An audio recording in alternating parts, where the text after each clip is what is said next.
The sudden outbreak of COVID-19 has left many vibrant cities bleak and desolate.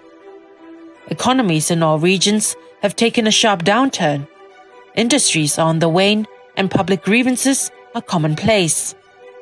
As such, prevention and control of the virus is key to governing the country.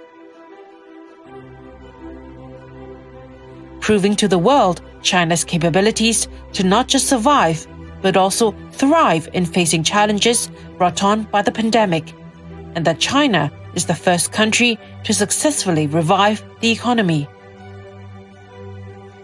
Fujian, located on the east coast of China, is a microcosm of the country's economic development under the pressure of the epidemic. Government departments at all levels in Fujian have resolutely put into practice the spirit of General Secretary Xi Jinping's instructions on COVID prevention and control, and implemented a series of strategic arrangements by the central government, focusing on infection prevention and control on the one hand, and on the other hand, resuming work and production to promote and speed up the recovery of the economy and social development of the province. In the first half of the year, the province's GDP grew just by 0.5% due to unfavorable factors, but growth has flipped from negative to positive. Economic development in the second half of the year is predicted to be more apparent. Recently, Secretary of the Fujian Provincial Party Committee Yu Weiguo presided over a video conference analyzing the economic situation of the first half of the year. He summarized the Provincial Party Committee and the provincial government's work inspection and investigation situations. He also worked on new strategies for work on the economy for the second half of the year. Deputy Secretary for the Provincial Party Committee and Acting Governor Wang Ning made the specific plans and arrangements. The epidemic prevention and control, as well as the economic development in Fujian, was the keynote of the meeting. Acting Governor Wang Ning pointed out that this meeting has fully affirmed Fujian's capacity and commitment to achieving the goals and missions that were set out in the spirit championed by General Secretary Xi Jinping in his important speech at the second session of the 13th National People's Congress.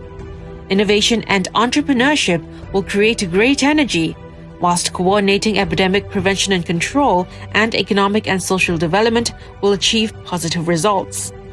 With the epidemic under control, we must spare no efforts to complete the tasks and achieve the goals of annual economic and social development in the second half of the year.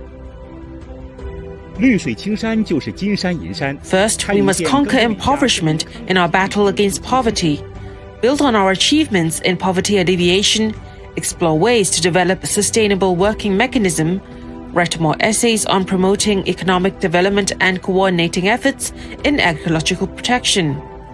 We must strengthen efforts in cooperation and providing support for ridding poverty amongst different regions and ensure everybody can come out of poverty. Second, we must fully implement 6 priorities and 6 stabilities, further enact 8 actions, strengthening the party through leading cadres, and execute the hundreds of thousands actions for increasing production and efficiency in the primary, secondary, and tertiary industries. We are to increase assistance for industries in difficulty, as well as small, medium, and micro enterprises, and to ensure stable employment in order to improve people's livelihood. It is important to implement strategies to expand domestic demand and effective investments by focusing internally and externally, and to promote household consumption and domestic market. It is important to make every attempt to stabilize basic foreign trade and foreign investment and support the steady economic recovery. Third, we must plan new goals and measures scientifically, promote development of the highest standard, and vigorously promote technological innovation. In the meantime, the key is to accelerate the optimization and upgrading of industrial structures to promote development that benefits people's livelihood. We must increase the cooperation of various fields between Fujian and Taiwan. Fourth, we have to remain committed to the concept of bottom-line thinking, prevent or resolve major risks in different fields, and ensure safety in production in all areas of work in a timely manner.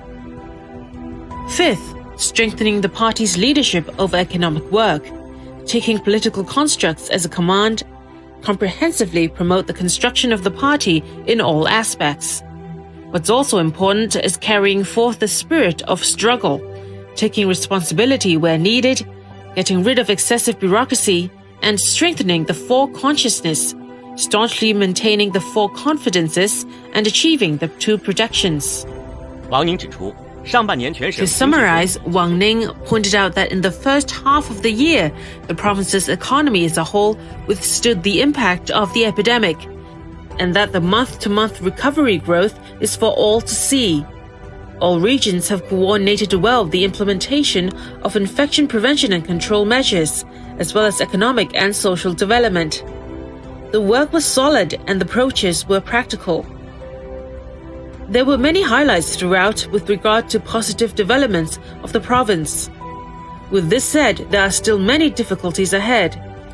All regions and departments must do their utmost to be responsive, making every effort to secure the 6 stabilities, 6 priorities, and 8 actions. It is important to take the initiative to provide services for key urban and rural frontline projects to help solve problems, as well as creatively implement the deployment of requirements of the central and provincial party committees, and most of all, make a quick dash to complete the annual goals and tasks.